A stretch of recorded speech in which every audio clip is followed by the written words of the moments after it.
Hi Renu, happy birthday. 18 years ஆயிடுச்சு நம்ம college முடிச்சுட்டு. இப்போ தான் என்னமோ நீ ஈரோட்லேருந்து பெங்களூருக்கு சென்ட் ஆஃப் பண்ணி ரயில்வே ஸ்டேஷன்லேருந்து சென்ட் ஆஃப் பண்ண மாதிரி இருக்குது. ஆல்மோஸ்ட் முடிகிடியில் எல்லாமே வெளியாயிடுச்சு. ரேணுகா வந்து ஒரு எந்த மாதிரி, நான் ஃபஸ்ட்டு செகண்ட் இயரில் தான் நாங்கள் லேட்ரேட்டாக ஜாயின் பண்ணோம். சார் ஒரு பாசிட்டிவான பொண்ணு, எதுலேயுமே நெகட்டிவே தெரியவே தெரியாது. ஏன்னா எனக்கு என்னென்னா, நாங்கள் வந்து 2 பேருமே வந்து லேப் மேட், ஒரு 3 இயர்ஸாகவே லேப் மேட்டாக தான் இருந்தோம். 3 இயர்ஸாகவே கண்டினியூஸாக வந்து எல்லா ஒரு 2-3 லேபில் வந்து எனக்காக நிறையா நாள் வந்து பனிஷ்மெண்ட் வாங்கி வெளியே நிற்பாங்க. சிவா இப்படியாவது படிச்சுட்டு வந்துடுறா, ப்ளீஸ்ரான்னு சொல்லிக்கிட்டே இருக்கும்.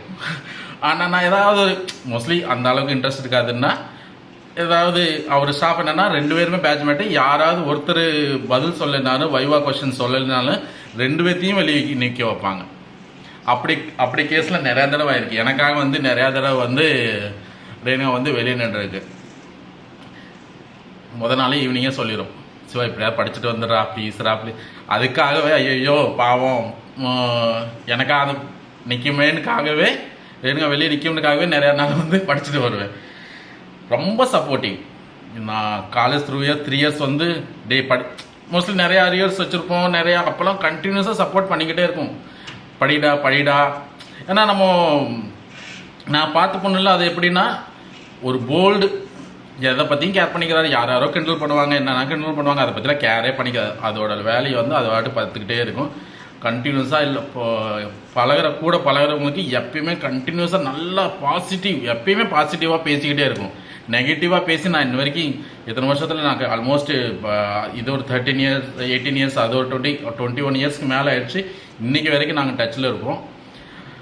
ஆனால் இன்ன வரைக்கும் வந்து நான் ஒரு நெகட்டிவாக நான் அதுக்கிட்ட பேசி, நான் நெகட்டிவ் அப்ரோச்சாக பேசி நான் பார்த்ததே கிடையாது. எப்பயுமே இது முடியும். காலேஜில் மோஸ்ட்லி நம்ம என்ன டிஸ்கஸ் பண்ண போகிறோம், ஸ்டடீஸை பற்றி டிஸ்கஸ் பண்ண போகிறோம், ஃபேமிலியை பற்றி பேச போகிறோம், ஃபேமிலியில் இது நடந்துச்சு அது நடந்துச்சுன்னு அதை தான் பேசுவோம். ஆனால் எப்பயுமே ஒரு பாசிட்டிவாக ஒரு அப்ரோச் இருந்துக்கிட்டே இருக்கும். பாசிட்டிவாக ஏதாவது என்கரேஜ் பண்ணிக்கிட்டே இருப்பாங்க. நெக்ஸ்ட் டைம் வீட்டுக்கு வந்தால் மாம்ஸோட எல்லா பேரும் ஃபேமிலியோட கூப்பிட்டுக்கிட்டு வீட்டுக்கு வா, சென்னை வா. Miss you all. வேற என்ன நிறையா சொல்லலாம், என்னென்னமோ நிறையா கதை இருக்குது. ஆனால் ஷார்ட் வீடியோவாக போட சொன்னாங்க, அதனால் ஒரு ஷார்ட் வீடியோவாக நான் க்ரியேட் பண்ணி கொடுத்துருக்கேன். Thank you all for this opportunity. Chitra சொன்னனால எனக்கு ஷார்ட்டாக எனக்கு என்ன பேசணும்னு தெரியல.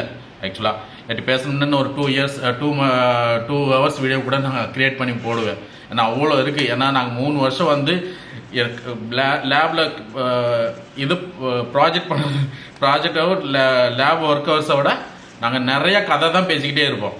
பேசாமல் இருறா, ஏதாவது ஒர்க் பண்ணான்னு திட்டிக்கிட்டே இருக்கும். ஆனால் நிறையா பேசியிருக்கோம். ஃபேமிலியை பற்றி, அவங்க ஃபேமிலியை பற்றி, எங்கள் ஃபேமிலி பற்றி எல்லா டிஸ்கஸும் பண்ணுவோம். தேங்க்யூ ரேணு, பாய்.